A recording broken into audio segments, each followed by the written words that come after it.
शुक्राना गुरुजी महाराज का, और शुक्राना सबका, सारी संगत का, शुक्राना गुरुजी मंदिर मैनेजमेंट कमेटी का, सभी का बहुत बहुत शुक्राना। गुरुजी महाराज जानते हैं कब किसका कैसे कल्याण करना है। आज मेरा मन बहुत उदास था और मैं मंदिर भी आना चाहती थी, लेकिन ई पास का थोड़ा सा इशू हो गया था और एक दो हफ्तों से मन कर रही थी कि मतलब बहुत मैं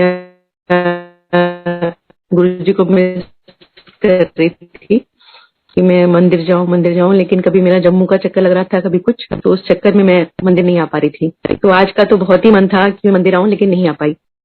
लेकिन जैसे ही मेरे को फोन आया कि मेरे को सत्संग शेयर करना है, तो इतनी मन में खुशी हुई कि गुरुजी ने स्वयं ही मतलब मेरा कल्याण करने के लिए ये माध्यम बना दिया, क्योंकि सत्संग सुनना और सुनाना दोनों से ही कल्याण होता है, ये तो सबको ही पता है। और गुरुजी स्वयं ही चुनते हैं कि किससे क्या काम कराना है, क्या सेवा है, कब किसकी।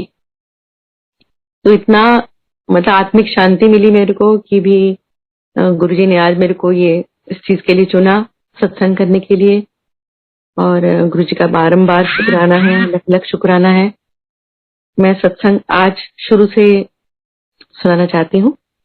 जैसे मैं गुरुजी से मिली, सत्संग बहुत सारे हैं, अभी रिसेंट के भी हैं, लेकिन कई संगत होंगी जिन्होंने वो शुरू से सत्संग नहीं सुना होगा। गुरुजी की कृपा, उनकी महिमा, उनका गुणगान करने के लिए शब्द बहुत थोड़े हैं, जीवा भी थोड़ी है, उसमें इतनी शक्ति नहीं है, लेकिन गुरुजी स्वयं अपने आप जो बुलवाना होता है वो बुलवा लेते हैं।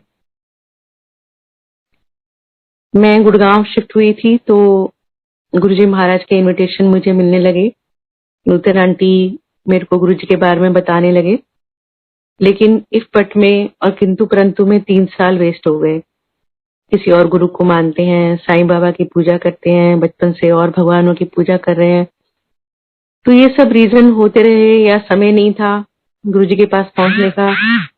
और जब समय हुआ तो मेरे मन में प्रेरणा जागी कि मैं गुरुजी के दर्शन करने जाऊं। नूतन आंटी को वो भी खुश हो जाएंगी और किसी महापुरुष के दर्शन भी हो जाएंगे। लेकिन ये था कि पीछे कई वर्षों में कई बाबाओं ने और एस्ट्रोलॉजर्स ने हमारा बहुत टाइम वेस्ट करवा दिया था, पैसा भी और समय भी। तो हमने एक दूसरे से प्रॉमिस किया था कि आज के बाद हम किसी बाबा या एस्ट्रोलॉजर के पास नहीं जाएंगे। मेरा बर्थडे था, मैंने अंकल को बोला कि आज मेरा बर्थडे है, जैसे मैं मनाना चाहूँ मुझे मनाने देना। इन्होंने बोला कि हाँ ठीक है। ये मन में सोच रहे थे कि शायद मैं किसी मूवी को देखने जाऊंगी या रेस्टोरेंट में खाना खाने जाएंगे, लेकिन थोड़ी देर बाद मैंने इनको बोला कि हम आज नूतन के गुरुजी के पास जाएंगे और वहीं लंगर करेंगे। तो इन्होंने मेरे को ऐसे देखा और पूछने लगे कि तू अपना प्रॉमिस तोड़ रही है। मैंने कहा हाँ। तो ये कहने लगे ठीक है मैं आज जाऊंगा, आज के बाद फिर कभी मुझे मत कहना।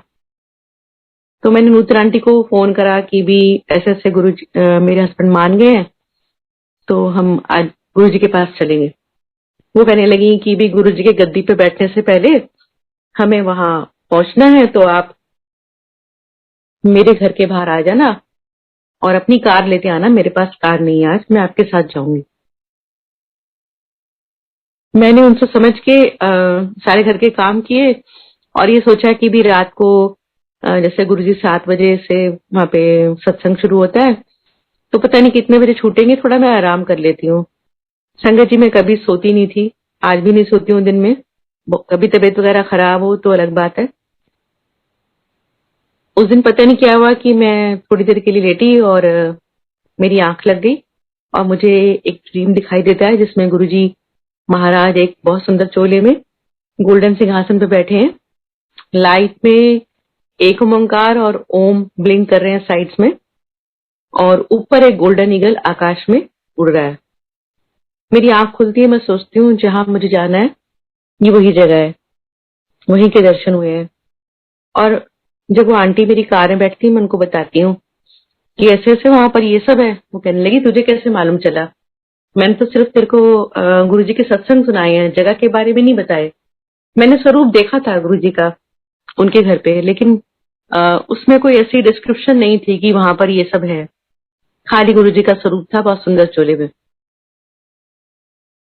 तो हम वहां पहुंचे, गुरुजी एक सेटी पे बैठे हुए थे, कैजुअल वियर्स पहने हुए थे, जॉगिंग शूज, और आलती पालती मार के सेटी के ऊपर पैर ऊपर करके बैठे हुए थे।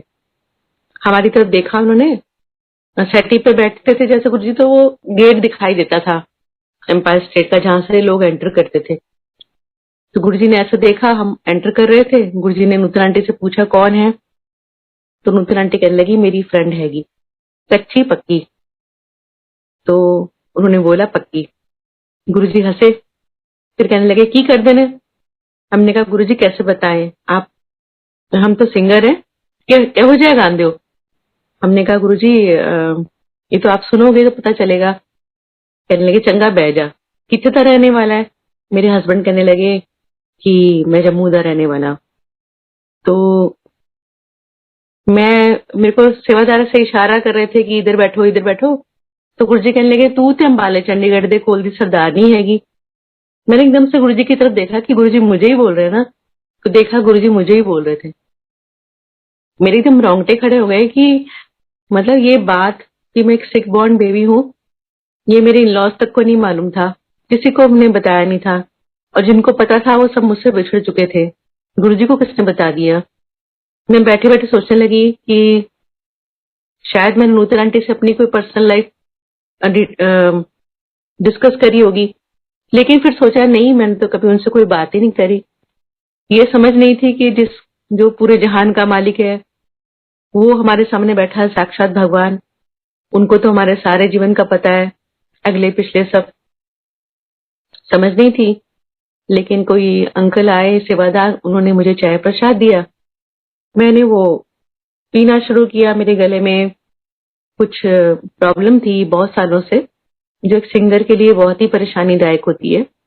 उसके लिए मैंने काफी सारी मेडिसिन ली थी हर तरह की, लेकिन मुझे कोई भी फायदा नहीं हुआ था। जैसे मैं वो चाय प्रसाद पीने लगी तो मुझे काफी रिलीफ मिला। मुझे लगा इसमें लौंग दालचीनी डली है तो इसलिए टाइमली रिलीफ है, उसके बाद फिर वैसे ही हो जाएगा। लेकिन उस दिन से लेके आज दिन तक मुझे वो समस्या, वो परेशानी दोबारा नहीं हुई। जय गुरु जी। समझ नहीं थी, और शब्द चल रहे थे, अच्छा तो लग रहा था, लेकिन बच्चे बहुत परेशान कर रहे थे।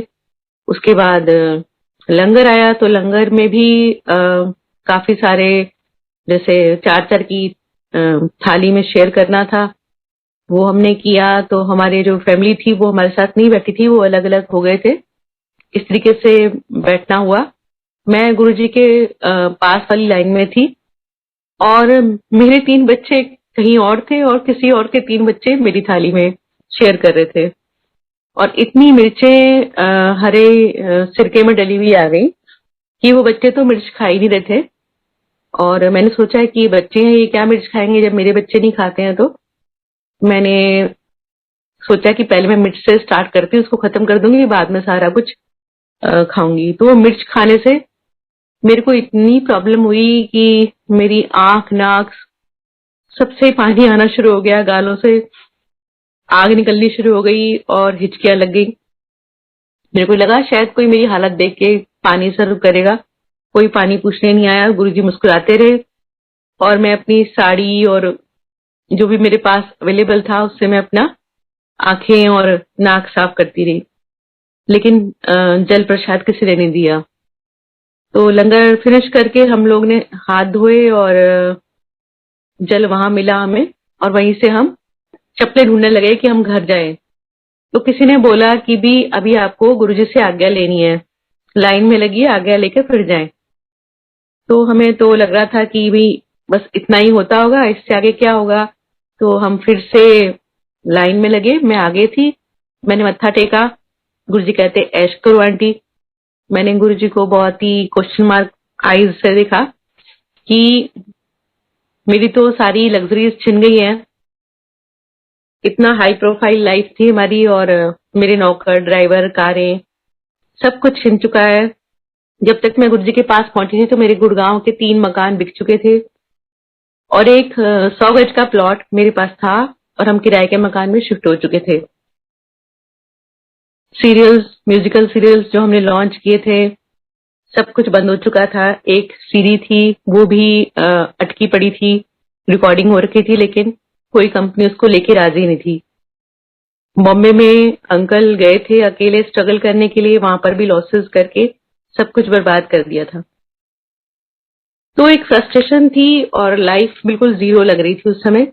और दूसरा ये था कि उन दिनों डीजे लॉन्च हुआ था, तो बड़े बड़े सिंगर आर्टिस्ट सब घर बैठे थे, खाली काम नहीं था, कुछ नहीं था।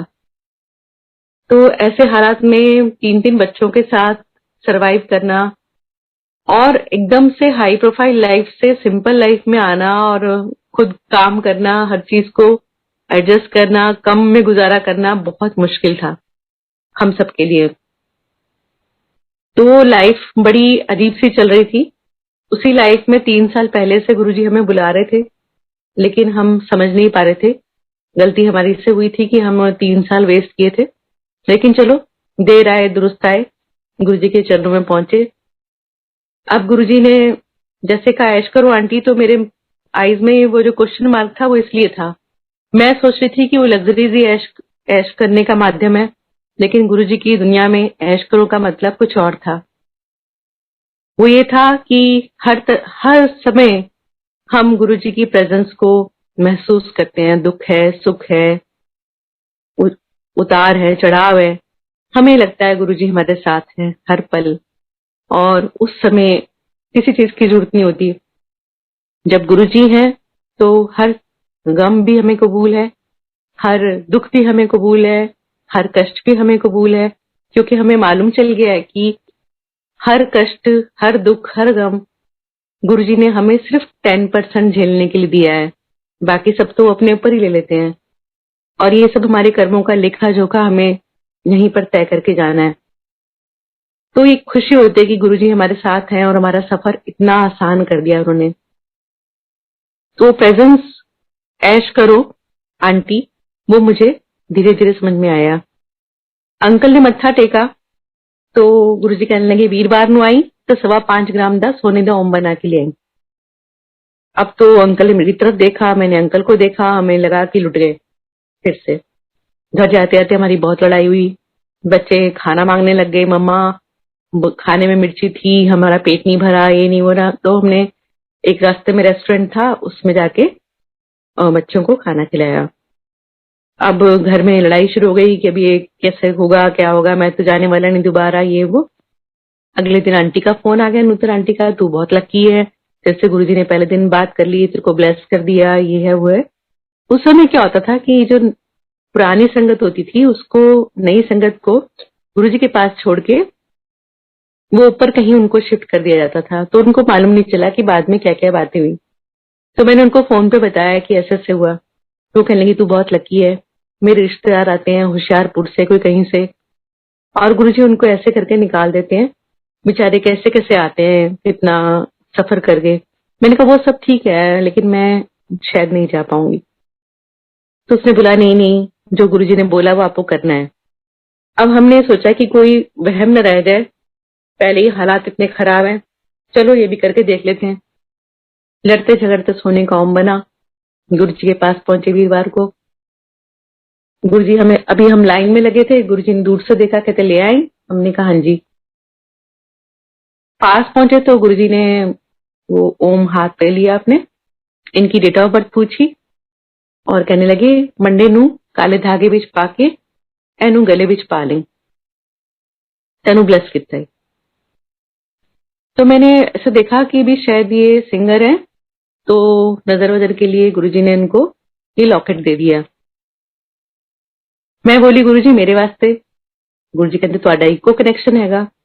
पंजाबी में गुरुजी तेज से बोल गया, मुझे पल्ले ही नहीं पड़ा कि गुरुजी ने क्या बोला। मैंने आसपास देखा तो जो संगत बैठी थी उन्होंने समझाया कि एक जना ब्लेस होता है तो सब ब्लेस हो जाते हैं। मैंने मन में बुड़बुड़ किया तो आ ही नहीं रहे थे, ये तो ओम ला ही नहीं रहे थे, और उनको ओम मिल गया। चलो बैठ गए सत्संग संगत में और अच्छा लगा, ये विश्वास हो गया कि गुरुजी वैसे बाबा नहीं है कि भी सबसे दक्षिणा लेते होंगे, या ये तो उन्होंने ब्लेस करके वापस दे दिया। तो हम लोगों ने जाना शुरू कर दिया। अब क्या होता था कि हम बच्चे भी ले जाते थे, ये सोच के कि थोड़ी देर ये कंट्रोल में रहेंगे, इनको भी कुछ सद्बुद्धि आएगी। तीसरी चौथी बार गुरुजी ने कहा कि फिर टब्बल ले आई है। तो मुझे बुरा लगा कि गुरुजी ने मतलब ऐसे बोल दिया कि बच्चों को टब्बर। तो जोशी अंकल थे, उन्होंने समझाया आंटी, अंकल और आंटी को आना होता है, बच्चों को और बुजुर्गों को घर छोड़कर आना होता है, उनको घर बैठे ब्लेसिंग होती है। अब मेरे माइंड में टेंशन रहती थी कि मैं वैसे ही जब कभी शोज होते हैं तो मैं घर से बाहर होती हूँ, रात को लेट आती हूँ, और अब ये गुरुजी ने भी मुझे रात को बुलाना शुरू कर दिया है और 2-2 3-3 बजे बज जाते हैं यहाँ पर। तो बच्चे कैसे मैनेज होंगे, तो बिल्कुल नेग्लेक्ट हो जाएंगे। समझ थी नहीं कि जिसने हमें पाला है, जो हमें यहाँ तक ले आया है, वो जगत का खबीर हमारे सामने बैठा है, उसने ही सब कुछ करना है।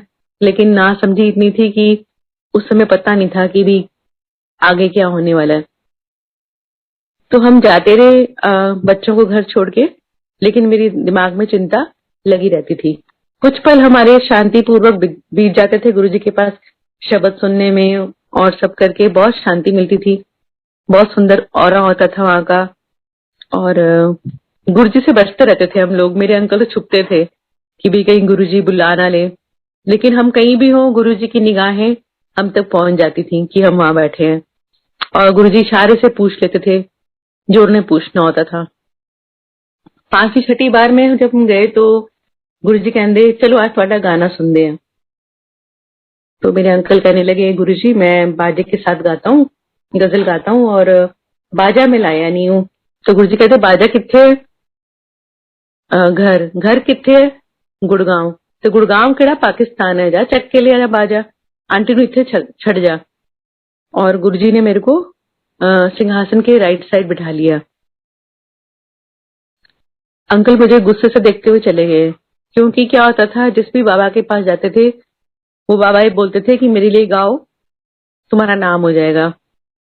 तो ये होता था कि म्यूजिशियंस और साउंड सबका बिल हमें खुद पे करना पड़ता था, और क्या हो रहा था कि वो कहीं से कुछ प्रॉफिट भी नहीं हो रहा था कि भी कुछ नाम हो जाए या कुछ काम हो जाए, कुछ भी नहीं, बल्कि और जीरो होते जा रहे थे। तो इन चीजों से हमारा विश्वास उठ चुका था।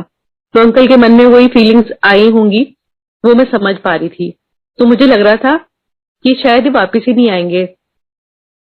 मैं गुरुजी के पास बैठे बैठे ये सोच रही थी कि मैं गुरुजी को क्या सुनाऊंगी, ये नहीं आए तो क्या होगा, अगर बहुत देर करी तो गुरुजी उठ के चले जाएंगे, तो हम किसे सुनाएंगे।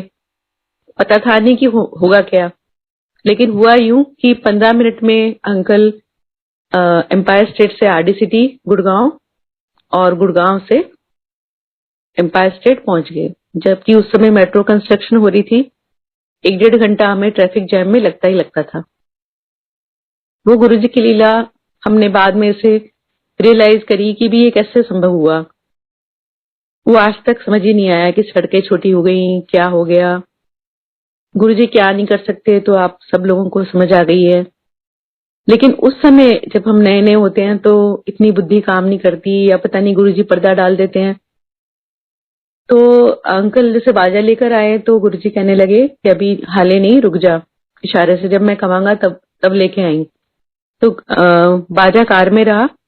जब काफी संगत चली गई और कुछ संगत रह गई, तब गुरुजी ने अंकल को इशारा किया कि जाओ बाजा ले आओ। अंकल गए, बाजा लेकर आए। अंकल ने एक गजल सुनाई, मैंने सर ढक के शब्द सुनाया, प्रभ डोरी हाथ तुम्हारे।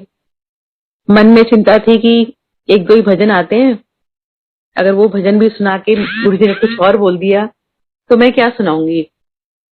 टेंशन तो ये थी। तो मैंने गुरुजी को बोला गुरुजी भजन सुनाओ। गुरुजी कहते मैं शब्द भजन सुन सुन के बोर हो गया, तू मैनू लता दा गाना सुना कोई उल्ट गया। अब बड़ी आसानी थी मेरे लिए, क्योंकि लता जी के गाने में इवेंट्स में गाती थी, लेकिन इस समय क्या सुनाऊं गुरुजी के सामने इस दरबार में, वो एक क्वेश्चन दिमाग में आ गया और मैं नर्वस हो गई। मेरे हाथों से पसीना आना शुरू हो गया।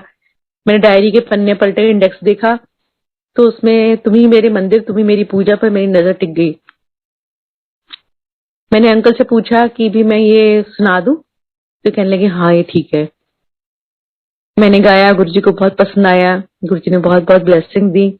आज मैं सोचती हूँ कि मैंने गाया, सुनाया, लेकिन वो गुरुजी चाह रहे थे, उनकी इच्छा थी कि मैं वो सुनाऊं।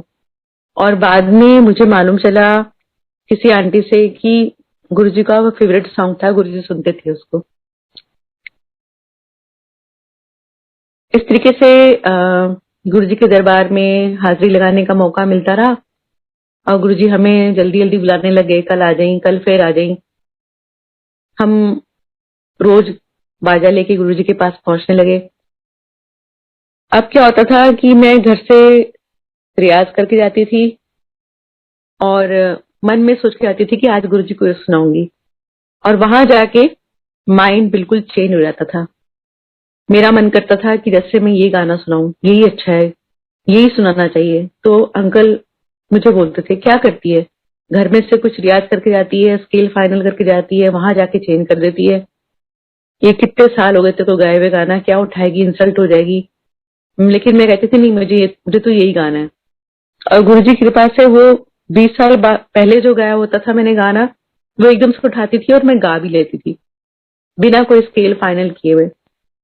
तो आज मैं सोचती हूँ कि मैं नहीं गाती थी, वो गुरुजी अपनी कृपा करते थे और मैं गा पाती थी और वो अच्छा लगता था, क्योंकि मैं खुद भी सेटिस्फाइड होती थी कि हाँ मैंने उस गाने को जस्टिफाई किया है। बिना किसी रियाज के और बिना किसी उसके एकदम प्रॉपर रेंज में किसी भी गाने को उठाना बिना रिहर्सल के, वो गुरुजी की कृपा के बिना संभव हो ही नहीं सकता था। और वो गुरुजी ने करवाया। धीरे धीरे जो मेरे अंदर का एक सोया हुआ आर्टिस्ट था, जिसने रियाज करना बंद कर दिया था, जो बिल्कुल भी एकदम केयरलेस हो गया था, वो उसने जागना शुरू किया और मैंने दोबारा से अपने आप को मेंटेन करना शुरू किया, रियाज करना शुरू किया। एक लगन लग गई कि गुरुजी को सुनाना है, गुरुजी को सुनाना है, आज गुरुजी के पास चलेंगे। और एक इतना मोह हो गया था ना कि बस एक लगता था कि बस जल्दी जल्दी चलो गुरुजी के मंदिर, गुरुजी से मिलना है। और मैं गुरुजी को ये अरदास करती थी, गुरुजी मेरे को यहाँ आकर बहुत अच्छा लगता है, बस ये हो कि इनका भी मन ऐसे ही बना रहे और ये भी ऐसे ही आते रहे। और मैंने गुरुजी से कुछ मांगा ही नहीं कि मुझे आना है, बस मुझे आते रहना है। और क्योंकि ये थोड़े से अभी गुरुजी को समझ नहीं पाए थे, तो इनके मन में क्वेश्चन बहुत सारे थे। और जब गुरुजी ने इनको समझाना था, अपने तरीके से समझाया। वो आपने सत्संग सुने ही है सारे।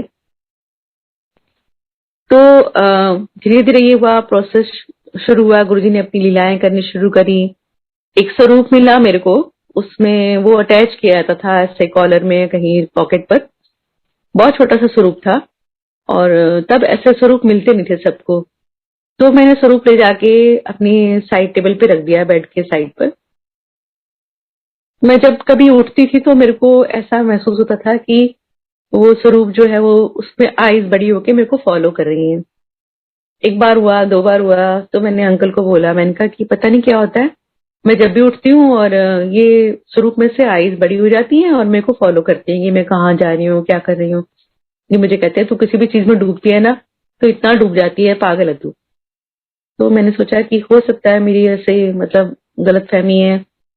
तो मैंने वो स्वरूप जो उठा के अपने ना पर्स में रख लिया कि गलतफहमी है क्या है, मैं ये बेडरूम है, मैं कपड़े भी चेंज करती हूँ, गुरुजी के सत्संग भी सुन रहे हैं हम। तो मैंने वो पर्स में रख लिया। लेकिन जब मैं मंदिर पहुंची और गुरुजी का सामना हुआ, तो गुरुजी ने ऐसी बातें करी 2-4 जो कि मेरे अलावा किसी को पता नहीं थी। और मैं समझ गई थी गुरुजी मेरे को ही बोल रहे हैं।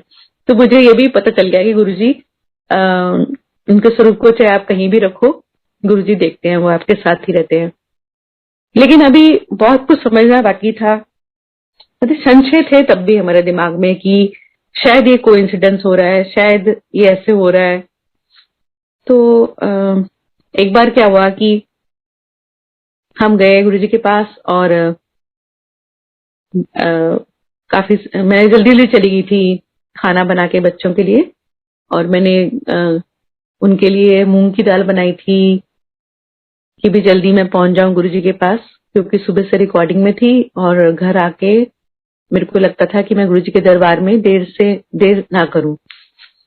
तो मैं मूंग की दाल बना के चली गई और जब लंगर सर्व हुआ तो उसमें खूब सारी मिठाइयाँ, तरह तरह के अच्छी अच्छी डिशेस बनी हुई थी। आज भी मुझे याद है, उसमें छोलिया पनीर भी था और 3-4 मिठाइयाँ थी। एक बड़ी अच्छी मिठाई थी। तो मेरा ध्यान बच्चों की तरफ चला गया। मैंने कहा ये सब तो उनको मिलना चाहिए था और ये तू क्या करके आ गई, मतलब मूंग की दाल बनाकर आ गई, बच्चों के लिए ठीक से खाना भी नहीं खाया होगा। ये विचार मेरे मन में चल रहे थे। मैंने किसी को नहीं बोले, ना अंकल को ना किसी को। लेकिन जब हम जाने लगे तो पता नहीं क्या हुआ, गुरुजी ने मेरे को वापस बुलाया और मैं काफी देर तक वहां बैठी हुई थी। कुछ नहीं था वहां पर। सारी चीजें मेरी आंखों के सामने थी कि भी यहाँ पर क्या क्या पड़ा हुआ है। तो गुरुजी ने ऐसे हाथ किया और एक मिठाई का डिब्बा आया हाथ पर और गुरुजी कहते बच्चा वास्ते ले जा। मैं इतनी पागल, मैंने ये ध्यान नहीं दिया कि गुरुजी का हाथ तो खाली था और ये प्रसाद कहाँ से आया। पता नहीं मैं थकी थी या गुरुजी ने मेरे को ब्लैंक करना था, क्या था। मैंने मिठाई का डिब्बा लिया और सीधी कार में आके बैठ गई और कार की सीट पीछे करके आराम से लेट गई कि मैं थोड़ा रेस्ट करूं, क्योंकि सुबह से मैं भाग दौड़ में लगी हुई हूँ। तो जब वो मिठाई का डिब्बा 1 किलो का था और धीरे धीरे मेरे को महसूस होने लगा कि वो भारी हो रहा है। 2 किलो, 3 किलो, 5 किलो, 10 किलो। जब उससे भी ज्यादा होने लगा तो मुझे लगा मैं इतनी भी थकी हुई नहीं हूँ कि मैं मतलब 1 किलो का डिब्बा मुझे इतना भारी लगे। तो मैंने सीट सीधी करी और फिर बैठी ठीक से। फिर उसको समझने की कोशिश की तो वो और वेट बढ़ रहा उसका। मैंने कहा आज तो पता नहीं गुरुजी क्या कर रहे हैं, ये सत्संग तो हम सुनते रहते हैं। फिर मैंने अंकुल को बोला, मैंने कहा सुनो ये पता नहीं क्या हो रहा है, ये 1 किलो का मिठाई का डिब्बा ऐसे हो रहा है। ये मुझे कह रहे गुरुजी को पता चल गया हुआ हमारे पास नोट नहीं है तो उसमें नोट भर रहे होंगे, कहते हैं ना नोट छापने की मशीन लगा लेंगे। गुरुजी हमें ब्लेसिंग देते थे खूब सारी कि बाजा कट के ले आओ, नोट नहीं छापने, बाजा कट के ले आओ, कैस्टा नहीं हिट करानी, बाजा कट के ले आओ, जा तेरे गांधी रे तेरे बच्चे हो जाएंगे पास। तो हमने सोचा गुरुजी ने ऐसे कुछ किया होगा। तो मेरे मन में ऐसे आया, मैंने कहा आपको ना हर समय नोटों के सपने आते रहते हैं। और इनसे मेरी लड़ाई शुरू हो गई हमेशा की तरह। और जैसे हम घर पहुंचे तो बच्चों ने दरवाजा खोला। बच्चे कहने लगे मम्मा आपसे गुरुजी की खुशबू आ रही है। मैंने महसूस किया कि वो शायद मैंने गुरुजी के हाथ से डिब्बा लिया है और वो डिब्बा मैंने काफी देर से गोदी में रखा हुआ है। तो वो गुरुजी के हाथ को हम छूते थे तो गुरुजी के हाथों से बहुत अच्छी फ्रेग्रेंस आती थी, जिसको हम सोचते थे कि गुरुजी बहुत कोई कीमती परफ्यूम लगाते होंगे। ये नहीं मालूम था कि वो डिवाइन फ्रेग्रेंस है। तो धीरे से वो जो फ्रेग्रेंस थी वो मेरी पूरी बॉडी में से आने लग गई और पूरे घर में फैल गई। और हमने जल्दी से वो डिब्बा खोला, उसमें वो बेसन के लड्डू थे और वो इतने, उसमें से भी खुशबू आ रही थी, इतने फ्रेश रहे। 1.5 महीने तक चले वो। बच्चों ने भी खाए, हमने भी खाए। उससे पहले उसके बाद हमने वैसे टेस्टी लड्डू नहीं खाए। किसी ने बताया ही नहीं कि वो डिवाइन प्रसाद है या सचखंड का प्रसाद है, ना हमने किसी से पूछा। शायद गुरु जी की आज्ञा नहीं होगी। तो उस प्रसाद को हमने खूब खाया, खूब एंजॉय किया और ये सोच के पूछा नहीं कि भी कई लोग बोलते थे ना कि गुरुजी को डिस्कस नहीं करना चाहिए। तो मन में क्वेश्चन तो आए थे लेकिन कुछ भी नहीं पूछा हमने किसी से भी। इवन नूतन आंटी से भी नहीं पूछा, बस बताया था कि ऐसे से गुरुजी ने प्रसाद दिया और हमने उसको खाया है। बाद में मालूम चला कि गुरुजी सचखंड का प्रसाद क्या बोलते हैं उसको, क्या होता है भूल गई।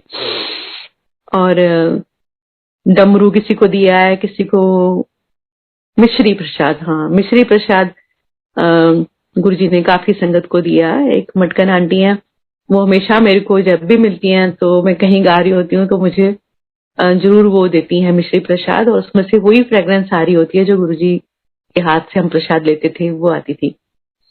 तो संगत का प्यार और गुरुजी का आशीर्वाद, खूब खूब ब्लेसिंग दी उन्होंने। फिर एक बार ऐसे ही लंगर कर रहे थे तो लंगर करने के बाद डबल लंगर कराया गुरुजी ने। हमने कहा गुरुजी हमने खा लिया। गुरुजी कहते डबल ब्लेसिंग है, खा लो ऐश करो। समझ नहीं थी, हम खाने बैठ गए। घर में हम 2 रोटी से ज्यादा नहीं खाते थे, वहां इतना कुछ खा के भी पता नहीं चलता था कि क्या खाया हमने। घर पहुंचते थे हम फ्रेश होते थे, जैसे हम सुबह 5 बजे के उठे हैं और हम पूरा दिन अपने काम करके गुरुजी के पास पहुंचते थे शाम को। अगले दिन गुरुजी हमें 2-3 बजे तक छोड़ते थे, तो हम जाके सोते नहीं थे, हम जाके बच्चों के स्कूल की तैयारी करते थे, बच्चों को स्कूल भेजते थे, सब कुछ करते थे और एकदम फ्रेश रहते थे। और गुरुजी की इतनी कृपा होती थी कि मतलब हमें मालूम ही नहीं चलता था कि हम जागे हुए हैं। ऐसे करते करते दिन बीतने लगे। एक दिन लंगर करके काफी सारा हलवा प्रसाद आ गया, तो मेरे अंकल मुझे कहने लगे कि तू खा ले, मेरी शुगर बढ़ जाएगी। गुरुजी बहुत दूर बैठे थे, किसी को भी नहीं पता था कि अंकल ने मुझे क्या बोला है। गुरुजी वहीं से बोले, खा ले कंजरा, कल जाके चेक कर ली, तेरी शुगर नॉर्मल करती है। हमने सोचा है कि शायद इसमें कुछ हर्ब्स वगैरह मिलाते होंगे, जो कि जाके चेक करेंगे तो नॉर्मल हो जाएगी शुगर। जाके चेक किया, नॉर्मल थी शुगर। लेकिन आज भी मेरे अंकल मंदिर में जो भी प्रसाद मिलता है, सत्संग में जो भी प्रसाद मिलता है, खाते हैं, आके चेक करते हैं, शुगर नॉर्मल होती है। बाहर कहीं पार्टी में कुछ अगर बदपरहेजी करते हैं तो शुगर अप डाउन हो जाती है। ये गुरु जी का डिवाइन प्रसाद, गुरु जी ने हम लोगों को ब्लेस करके हर रोज दे रहे हैं मंदिर से, सत्संग से। और ये सत्संग प्रसाद, ये बहुत महत्वपूर्ण हम सबके लिए। मैंने शायद पता नहीं आपको अपने जम्मू के सत्संग सुनाए हैं कि नहीं सुनाए, मैं वो भी सुनाऊंगी बीच में। पहले मैं ये सत्संग कंप्लीट कर लूं। तो ऐसे ही करते करते बहुत दिन बीतने लगे। गुरुजी हमें बुलाने लगे। एक दिन गुरुजी कहने लगे शिवरात्रि को ना बड़े मंदिर आना। गुरुजी ने कार्ड दिया अपने हाथ से। तो मैंने देखा ये कार्ड तो नूतन आंटी मेरे को 3 साल से दे रहे थे और मैंने नहीं गई। तो तब मुझे मालूम चला कि बड़ा मंदिर भी है कोई जगह, तो वहां जाना है। तो नूतन आंटी के साथ हम बड़े मंदिर पहुंचे। मेरा ब्रदर भी था, वो बीकानेर से आया था। हम पहुंचे तो बड़ा मंदिर देख के इतनी खुशी हुई, इतनी खुशी हुई। इतना सुंदर दरबार, लेजर लाइट से शिवलिंग के ऊपर आर पार लाइट जा रही थी, रिमझिम बारिश हो रही थी। वो नजारा हम आज तक नहीं भूल सकते। हल्की हल्की बारिश हो रही थी और मालूम नहीं था हमें किधर से किधर को जाना है। शिवादा जैसे बोल रहे थे इधर से जाओ, हम घूमते जा रहे थे। पहली बार मैं समझ ही नहीं आ रहा था कि हम जा के इधर रहे हैं और हम निकल कहाँ से रहे हैं, कुछ पता नहीं चल रहा था। तो हम गए, गुरुजी को मत्था टेका।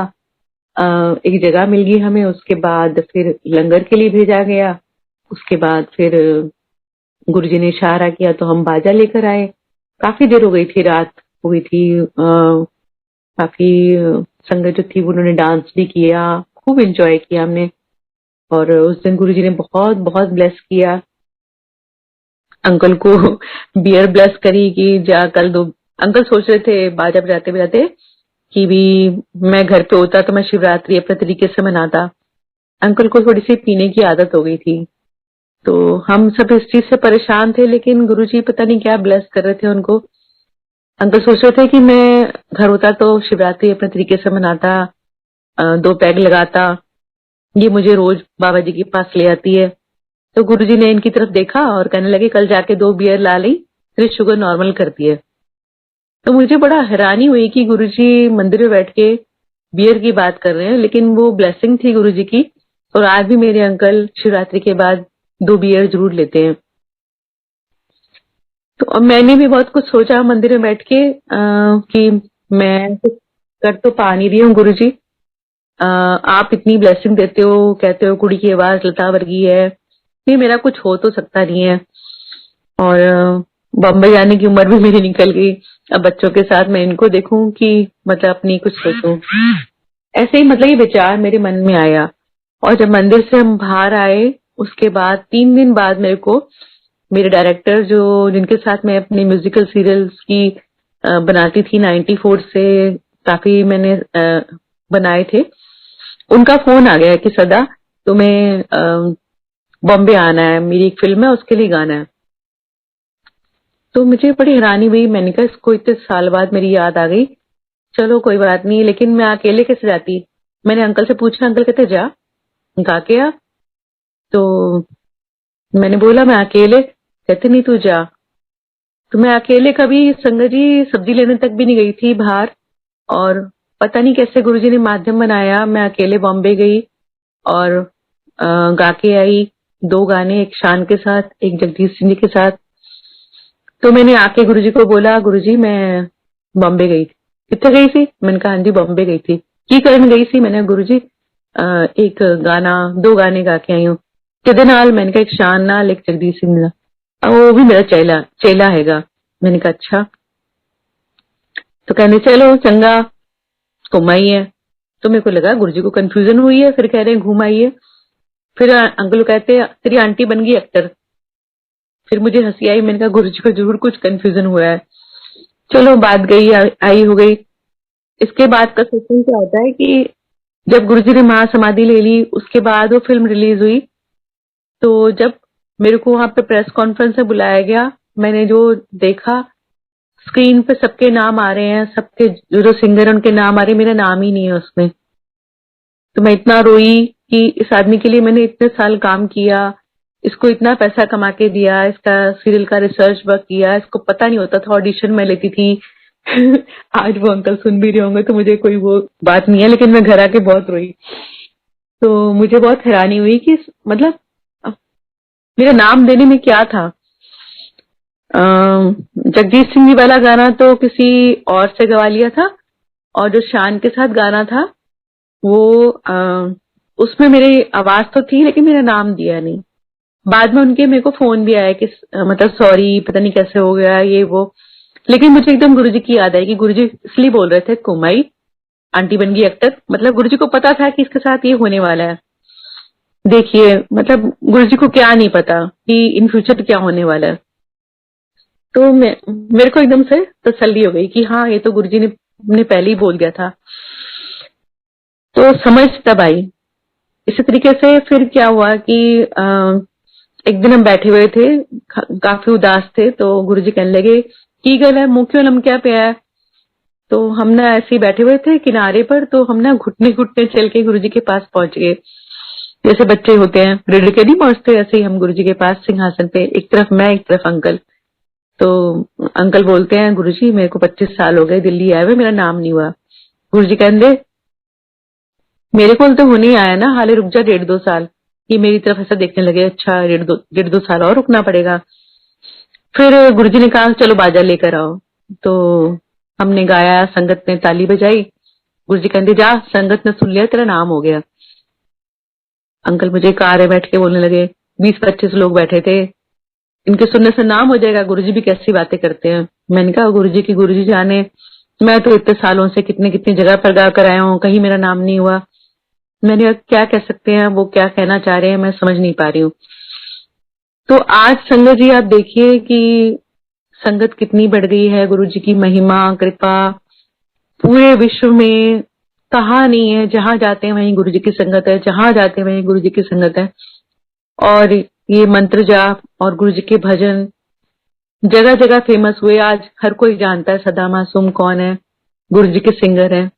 और इससे बड़ी पहचान, इससे बड़ा नाम क्या हो सकता है? मेरे हिसाब से तो मेरे लिए तो बॉलीवुड और हॉलीवुड ये सब फीके हैं, क्योंकि मेरे लिए तो मेरे गुरुजी के चरण में जो जगह मिल गई मुझे, और जो गुरुजी ने दे दिया हमें, वो उससे बड़ी कोई उपाधि हो ही नहीं सकती। इतना ब्लेस किया उन्होंने, इतना ब्लेस किया, इतना संगत का प्यार दिया। पूरे विश्व भर में जहां जहां भी सत्संग होते हैं, कोई ना कोई एक भजन मंत्र जाप ये सब चलता है, और इतनी शांति मिलती है ना कि मतलब और कोई सुख तो मिल ही नहीं सकता, इसके आगे सब फीके हैं। आप करोड़ों रुपए दे दो हमें, करोड़ों चीजें दे दो, लेकिन ये जो सेटिस्फेक्शन है ना जो गुरुजी ने दे दी हमें, मेरे मन की तो सारी इच्छाएं छीन ली गुरुजी ने, कि बस जो मेरे मन में थी कि मैं बॉलीवुड के लिए गाऊं, इसके लिए गाऊं, उसके लिए गाऊं, वो सब गुरुजी ने मेरी मिटा दी। अपने चरणों में जगह देके, अपने भजन गवा के। सोचा ही नहीं था कभी कि मतलब हम गजल से भजन सिंगर बन जाएंगे। उस समय गुरुजी की लीला समझ ही नहीं आ रही थी कि वो क्यों सुन रहे हैं, क्यों बार बार बाजा मंगा रहे हैं। फिर गुरुजी ने बैसाखी पे बुलाया हमें बड़े मंदिर। उस दिन दो गाने गाने का चांस मिला, पहले डांट पड़ी कि भी कोई ढोलकी शोलकी वाला नहीं लाया है, टीम नहीं आई, तो हमें पता नहीं था। तो कहने तेरा 4 पान है, जा परे मर। तो अंकल आके बोलने लगे गुरुजी तो गुस्से हो गए हैं। तो मैंने कहा आपको पूछना चाहिए था कि भी हमें टीम के साथ आना है, कैसे आना है। तो मैं गुरुजी को मनी मन अरदास करने लगी, गुरुजी नाराज हो गए हो, आज नहीं सुनोगे। तो गुरुजी कभी उनका डांस देख रहे थे, जो बच्चे और राधा रेड्डी जी डांस कर रहे थे, तो कभी मेरी तरफ देखते थे। फिर एकदम से उन्होंने सिंगला अंकल को बुलाया और कहने लगे जा छत्ते वाले अंकल और बाजे वाली आंटी नो लिया। वो अंकल ने पहले हॉल में निगाहें घुमाई, फिर उसके बाद हमारी तरफ देखा, बाजा मेरे पास पड़ा था और अंकल के बाल बहुत लंबे लंबे होते थे, तो गुरुजी ने उसका नाम छत्ते वाले अंकल रख दिया। तो सिंगला अंकल आए, कहने लगे आज तुम्हारा नया नामकरण हुआ है। हमने कहा क्या? कहते छत्ते वाले अंकल बाजे वाली आंटी। मैंने कहा ठीक है, करे गुरुजी बुला रहे हैं। तो हम चले गए। तो हमने 2 गाने गाए। मैंने उस दिन लग जा गले सुनाया। माइक मिला था उस दिन, तो आवाज पूरे मंदिर में गूंजी, सारी संगत ने ताली बजाई, गुरुजी बहुत खुश हुए। तो मैंने कहा गुरुजी अब मैं कब आऊं? ये पूछा था कि नेक्स्ट मतलब हमने कब आना है। तो गुरुजी कहने लगे जा तेरा कल्याण किया, आज के बाद तेनू दर्दा नहीं होनिया। तो मैं एकदम हैरान हो गई कि मतलब मैंने गुरुजी को कभी नहीं बताया कि मुझे क्या प्रॉब्लम है। जैसे सब बताते थे कि मेरे गोडे में दर्द है, मेरा ये ठीक कर दो, मेरा वो ठीक कर दो। मैंने गुरुजी को कभी अपने बारे में कुछ नहीं बताया था कि मुझे ये समस्या है। तो मेरे को अर्थराइटिस स्टार्ट हो चुका था और माइग्रेन होता था, जिससे मतलब मैं इतनी परेशान हो जाती थी कि अगर मैं कहीं से सफर करके आई और मुझे माइग्रेन हो गया तो मैं 3-3 4-4 दिन तक उठ ही नहीं पाती थी और इतनी परेशान होती थी मैं भी और मेरा पूरा घर। बच्चे भी परेशान हो जाते थे कि मतलब ये क्या हो गया मम्मी को, और सारा काम उनको करना पड़ता था। तो जब गुरुजी ने ऐसे बोला तो मेरे को यकीन नहीं हुआ कि भी गुरुजी के कहने मात्र से क्या ठीक हो जाएगा ये। लेकिन वो दिन है, आज का दिन है, मुझे कभी दोबारा वो पेन्स नहीं हुई, माइग्रेन नहीं हुआ। गुरुजी ने इतनी कृपा बरसाई और अभी भी बरसा रहे हैं। मैं अभी जम्मू के सफर करके आई हूँ बाई कार, बाई रोड, और 13-14 घंटे का सफर, आना जाना, और बिल्कुल गुरुजी ने मेरे को बिल्कुल सही रखा। जबकि मेरी कमर में भी थोड़ा दर्द था, सब कह रहे थे कि तुम्हें तकलीफ होगी, ये होगा वो होगा, लेकिन कुछ नहीं गुरुजी ने होने दिया मुझे। तो ये गुरुजी की कृपा है कि वो हमको इतनी शक्ति देते हैं कि हम हर काम सहजता से कर लेते हैं। जबकि अगर हम ऐसा देखा जाए तो हमारी बिल्कुल कोई औकात ही नहीं है कि हम कुछ काम कर पाए या हम कुछ परफॉर्म कर पाए, लेकिन गुरुजी साथ हैं तो वो हमारी शक्ति है। ऐसे ही जैसे बैसाखी निकल गई तो उसके बाद जब हम गुरुजी के पास पहुंचे तो गुरुजी कहने लगे कि नवा बाजा लेकर आओ और नाले बाल कटा के आई। तो मेरे अंकल बहुत चिढ़ गए कि भी शायद इसको पसंद नहीं थे मेरे बाल, तो उसने गुरुजी को बोल दिया होगा कि भी कटवाने के लिए, तो मेरे पीछे पड़ गए, तेरे को चैन पड़ गया, तेरे को ये हो। मैंने कहा मैंने थोड़ा ना गुरुजी को बोला है। नहीं तूने गुरुजी को बोला होगा। मैंने कहा मैं तुम्हारे साथ जाती हूँ, तुम्हारे साथ आती हूँ ना, मेरे पास गुरुजी का फोन नंबर है तो मैं कैसे बोलूंगी। अच्छा एक काम करो, तुम बाल कटा लो, उसके बाद बढ़ा लेना दोबारा। चलो मैं बाल तो कटा लूंगा, लेकिन मेरी बाजा कैसे लूंगा, गुरुजी को पता नहीं है कि मेरी क्या हालत है। मैंने कहा ठीक है कोई बात नहीं, चलो बाल तो कटाओ। बाल कटा के आए तो फिर गुस्सा हुए। जब लेकिन मंदिर पहुंचे तो संगत ने प्रेज करी कि अंकल आप तो 10 ईयर्स यंग हो गए हो, बड़ा अच्छा लुक लग रहा है, बड़े स्मार्ट हो गए हो। उनको अच्छा लगा। अंदर गए तो गुरुजी बड़े खुश, बाल कटाए, चंगा आंटी वेख तेरा बंदा बनाता जेंटलमैन, इसको पहले डंगर सी। सारे हंसे भी और गुरुजी बड़े खुश हुए। तो अंकल को अच्छा लगा कि मैं अच्छा लग रहा हूँ और गुरुजी खुश हुए हैं, तो अच्छी बात है। और उस दिन से लेके आज तक कभी अंकल ने बाल बढ़ाए नहीं, जरा से बढ़ते हैं फटाफट भागते हैं कटिंग करने के लिए।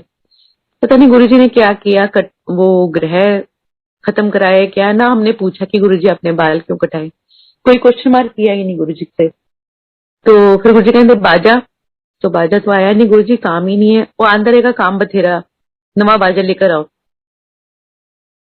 दूसरी बार गए फिर बाजा नहीं, फिर गुरुजी ने डांटा। तीसरी बार गए फिर गुरुजी ने मुझे ही डांटा, एनू समझा दे, गुरुजी जो हुक्म कर दे हैं वो 3 बार जो बोल दे तो करना चाहिए। तो अब मेरे को डर लगा कि गुरुजी बार बार गुस्सा कर रहे हैं तो कुछ होना चाहिए। मैंने नूतन आंटी से सलाह करी कि भी क्या करें। आंटी कहती कि गुरुजी अगर कुछ कह रहे हैं तो कुछ होगा, पक्का नया बाजा लेकर आओ। हमने आपस में सलाह करी और बाजे वाले अंकल को फोन करा कि भी आप हमारा पुराना बाजा ले लें और नए बाजे की ना किश्त बना लें, क्योंकि जो बाजा हम यूज करते हैं वो उस समय पर 45-50,000 तक का आता था स्केल चेंजेस। तो जब अंकल को फोन किया बाजे वाले को तो उन्होंने बोला कि भी अगर गुरुजी की आज्ञा हुई है तो आप ऐसा करो, वो पुराना बाजा भी मुझे नहीं चाहिए, आप उसको रखो और नया बाजा 500 रुपए देके ले जाओ, बाकी बाद में दे देना। अब बाजा आ गया, लेकिन कोई ना कोई गेस्ट आता था घर पर, उसके साथ बच्चे होते थे, और जब हम बोलते थे कि हम गुरुजी के पास जा रहे हैं तो वो भी तैयार हो जाते थे कि हम भी चलेंगे गुरुजी के पास। तो मुझे लगता था कि जब मेरे बच्चे अलाउड नहीं है तो उनके बच्चे कैसे अलाउड हो जाएंगे। तो हम प्रोग्राम वो कर देते थे कि भाई गुरुजी आज बैठे नहीं है, उनका फोन आ गया, ऐसे झूठ बोलते थे, जिसके लिए मैं सॉरी बोलती हूँ गुरुजी को। लेकिन मजबूरी थी कि बच्चे अलाउड नहीं थे।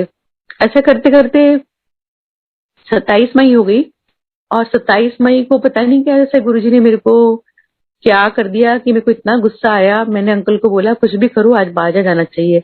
कब से तो बैसाखी के बाद से गुरुजी बाजा मंगा रहे हैं, अब मई हो गई है और आप मतलब अब बाजा आया है तो उसको ले जाने में देरी कर रहे हो। आज बाजा जाएगा, उसके बाद मैं आपको कभी नहीं बोलूंगी कि मतलब आप चलो एम्पायर स्टेट, जब आप बोलोगे मैं तभी जाऊंगी। ऐसा मैं बोल के चुप हो गई। अंकल कहने लगे बस चलते हैं आज। कुछ भी करके हम बाजा लेके वहां पहुंचे तो उस दिन गुरुजी बहुत गुस्से में, और ऐसा लग रहा था कि पता नहीं बाजा ब्लेस होगा कि नहीं होगा, क्या करेंगे। गुरुजी तो बोल रहे हैं कि मैं हूं टूट जा रहा है। मेरे को लगा गुरुजी पंजाब जा रहे हैं। मैं गुरुजी को एक तक देखती रही और पास होके कि भी गुरुजी अगर आप पंजाब चले जाओगे तो मेरा यहाँ आना इतना मुश्किल होता है तो मैं वहां पे कैसे पहुंचूंगी। तो ये सोच सोच के मैं गुरुजी को देखी जा रही हूँ। एकदम से गुरुजी उठे और कहने लगे नवा बाजा ले आई। हमने कहा हाँ जी, हम भी खड़े हो गए। गुरुजी कहते तानू का दी टेंशन है, तानू दोनों तो ब्लेस करके जाना है। तो अंकल गए, बाजा लेकर आए और गुरुजी अंदर गए, एकदम से चोला चेंज करके बाहर आए और नीचे बैठे और संगत भी बैठ गई। तो गुरुजी ने इनकी तरफ देखा, इन्होंने पंजाबी गाना सुनाया।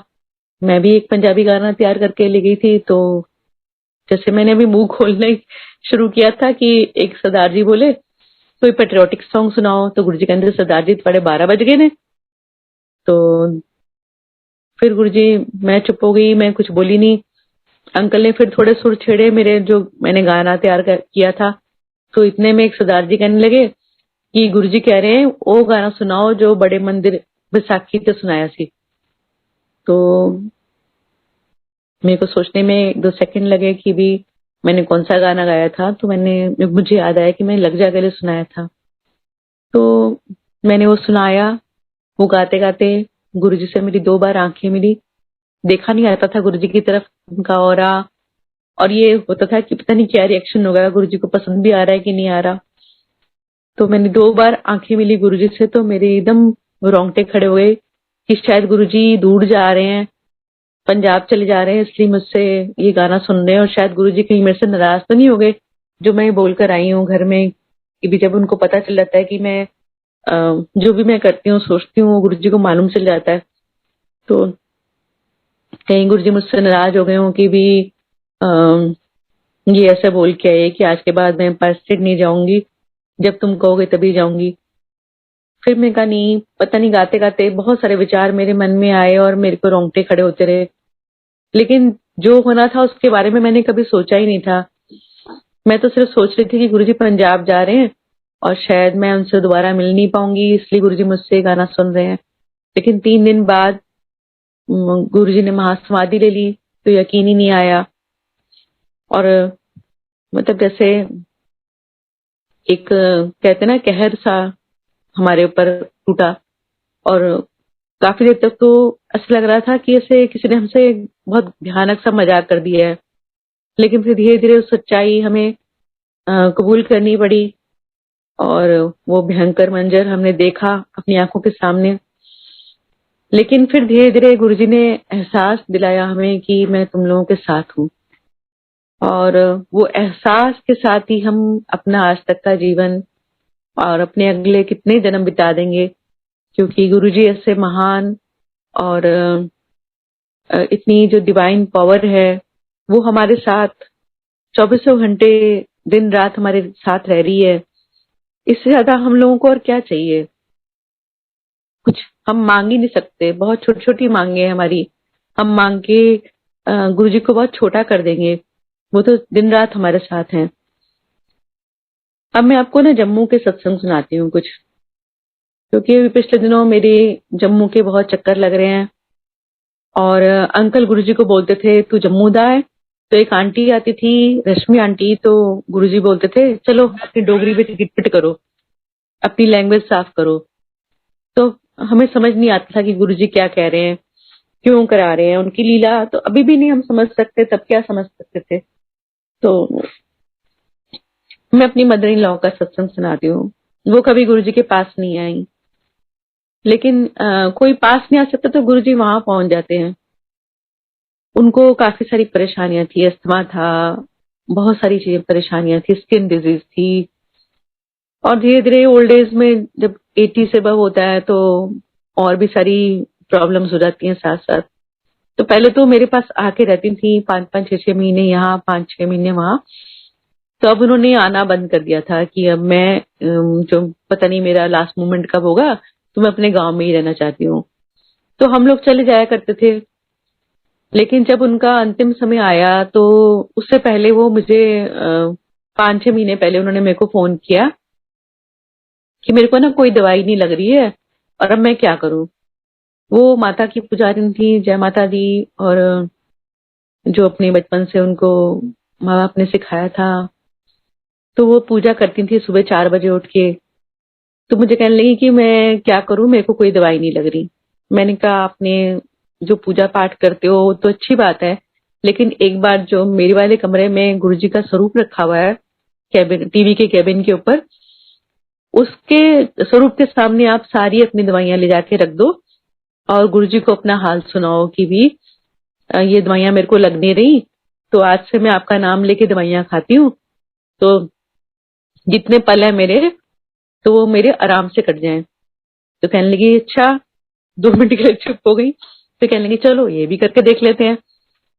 तो गई वो, उन्होंने स्वरूप के आगे दवाइयां रखी। सबने बताया मुझे कि उन्होंने ऐसे ही किया और हाथ जोड़े और मन मन जो प्रार्थना करी होगी।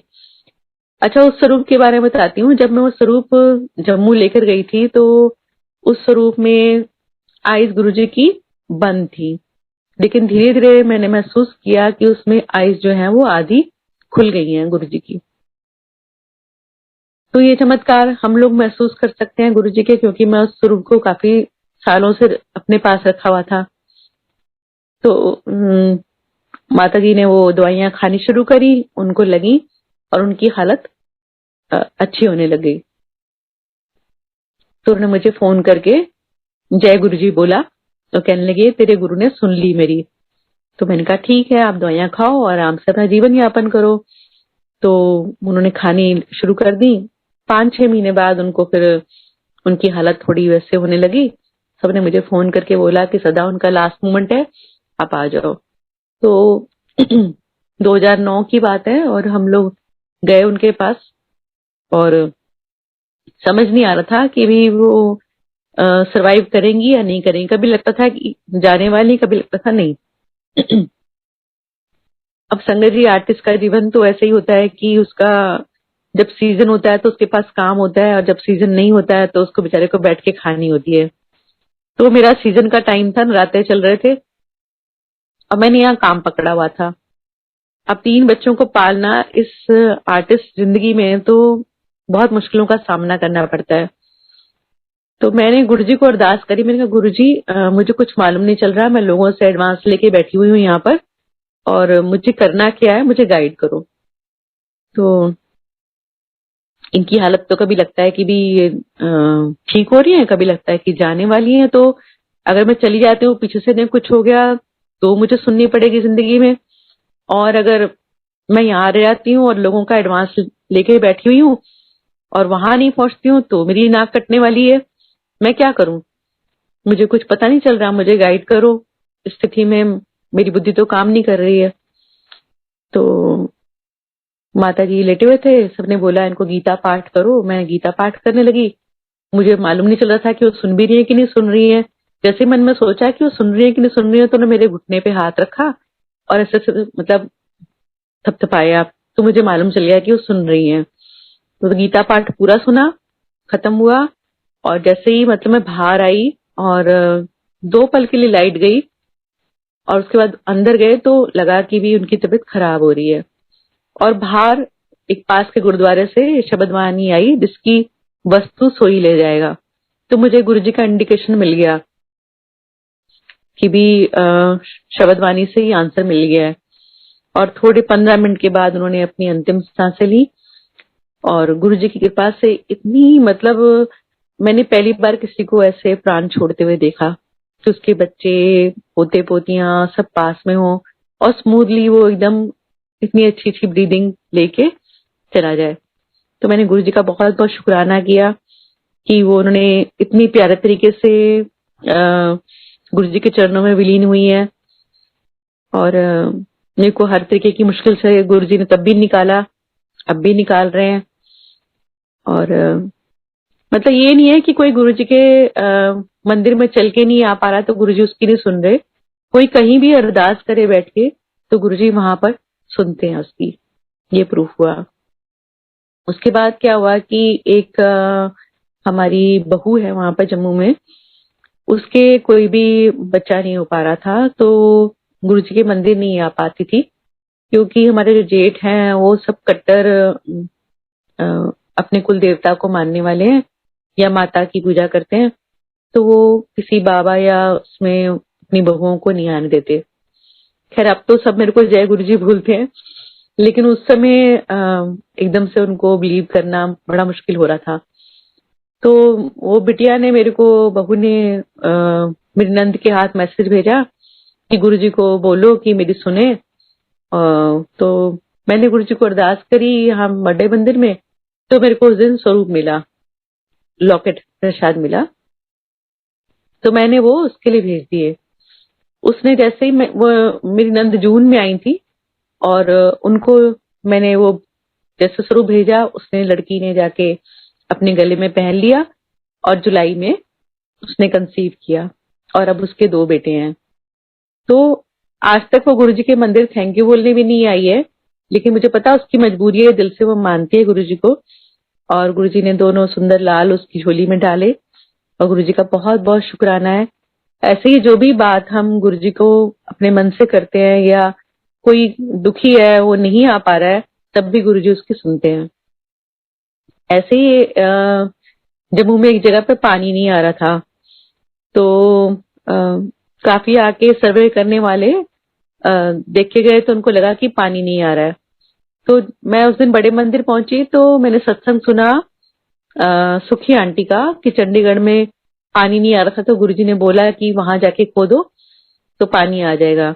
तो मुझे मालूम चल गया कि गुरुजी ने सत्संग मुझे आज इसलिए सुनाया है कि वो पानी की जो समस्या वो हल हो जाएगी। तो मैंने फिर जम्मू फोन किया और उनको बोला कि भी आप दोबारा से सर्वे वालों को बुलाओ और खोद के देखो पानी आएगा।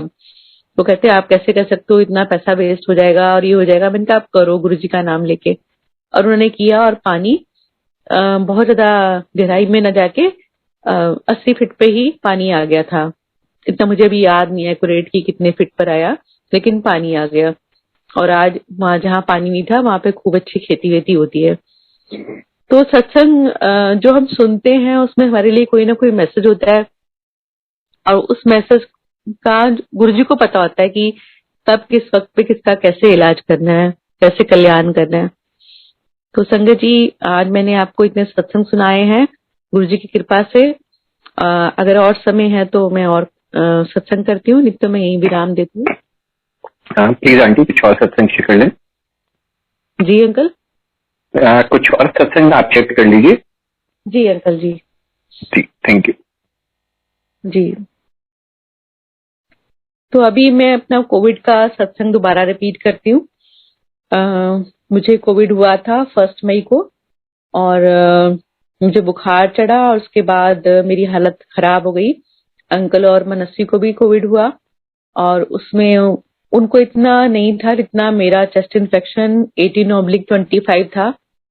और मेरे पड़ोसियों ने काफी सारे एडमिट थे। कुछ उस समय ना ऑक्सीजन और बेड की बिल्कुल भी कमी थी और वो कहीं से भी मिल नहीं पा रहे थे। तो मेरे एक पड़ोसी ने बताया कि राधा स्वामी कोविड केयर में आप बेड हैं, आप वहां भेज दो, आंटी को भेज ही दो हॉस्पिटल, नहीं तो बड़ी मुश्किल हो जाएगी।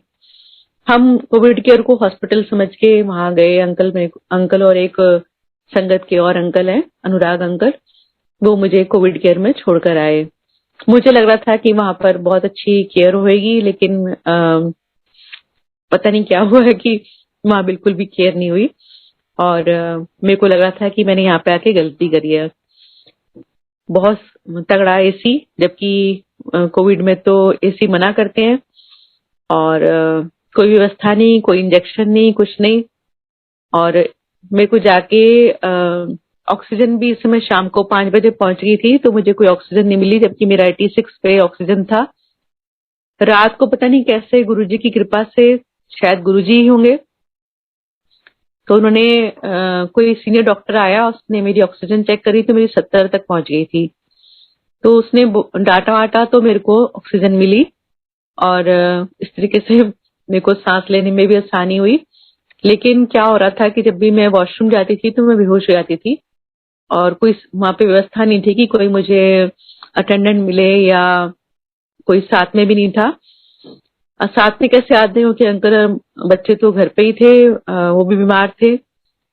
लेकिन गुरुजी ने इतनी सुंदर तरीके से मेरे को वहां से निकाला। 9 तारीख को मैं एडमिट हुई थी और मैं 15 मई को घर पे थी गुरुजी की कृपा से, जबकि 10 दिन से पहले किसी भी पेशेंट को छोड़ा नहीं जाता था। लेकिन मैं गिरते पड़ते घर वापस तो आ गई, लेकिन फिर मेरी हालत खराब होने लगी। तो अंकल डर गए थे कि तू जिद करके आ गई होगी, कैसे मैनेज करके आ गई है, तू ठीक नहीं है, फिर तू कैसे आ गई। तो मैंने इनको बोला कि गुरुजी ने मेरे को अभी तक अगर संभाल के रखा है तो आगे भी संभालेंगे, ऑक्सीजन की कोई जरूरत नहीं पड़ेगी। इन्होंने सब जगह फोन कर दिया और सब लोग मेरे लिए ऑक्सीजन ढूंढने में लग गए। लेकिन गुरुजी ने मेरे को ठीक किया। थोड़े मेरे स्टीरॉइड दोबारा चले 10-15 दिन और, लेकिन मेरी सारी रिपोर्ट्स तीसरी चौथी बार में नॉर्मल हो गई। लेकिन वहां पे एक बहुत सुंदर ये हुआ कि जब 12 तारीख थी तो 9 तारीख को मैं एडमिट हुई थी। मेरे को 2-3 बार इंजेक्शन लगे, बस उससे ज्यादा उन्होंने लगाया ही नहीं। 12 को एक बटरफ्लाई आई शाम को 6-6:30 बजे, जिसने मेरे बेड के 3-4 राउंड काटे और उसके बाद वो गायब हो गई, क्योंकि मैं होश में भी थी और नहीं भी थी, और फोन कहा था ये मेरे को पता नहीं था। मैं वीडियो बनाना चाहती थी लेकिन मैं बना नहीं पाई, और वो बटरफ्लाई कब चली गई कुछ पता नहीं चला, कहाँ गई पता नहीं चला। तो मैं लोगों का सत्संग सुनती थी कि भी वो बटरफ्लाई में गुरुजी को समझते हैं प्रेजेंस, या पिकॉक में गुरुजी की प्रेजेंस समझते हैं। तो मैं मतलब मुझे गुस्सा भी आता था, हंसी भी आती थी कि अपने गुरु को इन सब चीजों में क्यों ढूंढते हो। लेकिन उस दिन समझ में आई कि वाकई गुरुजी की प्रेजेंस होती है बटरफ्लाई और पिकॉक में। उसके बाद से मेरी ऑक्सीजन लेवल अपने आप ठीक होना शुरू हो गया, जबकि मेरे को प्रॉपर मेडिसिन नहीं मिली थी, ना प्रॉपर इंजेक्शन मिले थे, ना प्रॉपर खाना था। पी धागे के टूट गए थे, उससे मैं खा भी नहीं पा रही थी। और ऊपर से मैंने घर में भी किसी को नहीं बताया था कि मेरी ये हालत हो रही है। मुझे लग रहा था ये लोग पैनिक करेंगे, और मैं नहीं चाहती थी कि जैसी मेरी हालत है वैसे किसी और की और उसको भी यहाँ आना पड़े। तो गुरुजी ने मेरे को इतनी हिम्मत दी और इतना साथ निभाया, और मैं घर वापस आई। आज आपके सामने सत्संग भी कर रही हूँ, गा भी रही हूँ गुरुजी की कृपा से, और उनकी मेहर का इतना आनंद लेती हूँ मैं दिन रात। मैं अभी जम्मू गई थी तो वहां अपना घर, और क्योंकि अब सास नहीं रही तो बहुत सारी चीजें होती हैं, तो अपना घर और अपनी जमीन होते हुए भी मेरे को होटल में रुकना पड़ता है। लेकिन संगत का इतना प्यार है कि हर एक का फोन आता है मेरे को बार बार बार कि आप मेरे पास आइए, मेरे पास स्टे करिए, मेरे पास आइए, मेरे पास स्टे करिए। मतलब मन इतना भर जाता है कि भी देखो अपने रिश्तेदारों और अपनी जिनके लिए हमने इतने पैसे खर्च करे, इतने रिश्ते निभाए, इतनी लेन देन किया, वो रिश्तेदार आज हमारे काम नहीं आ रहे। और संगत, वो परिवार जो गुरुजी बना के गए, जो बोल के गए, वो इतना हमसे मिलने के लिए, हमसे बात करने के लिए तरसता है। और मतलब मैं क्या क्या शेयर करूं कि गुरुजी की इतनी कृपा है और इतना प्यार है उनका, और संगत का इतना प्यार है कि मेरी आंखें बहुत गदगद हो जाती हैं कई बार। और गुरुजी ने इतना ब्लेस किया लॉकडाउन में भी, और नया घर भी ब्लेस करके दिया। जो जो गुरुजी ने बोला सब सब आज पूरा होता जा रहा है।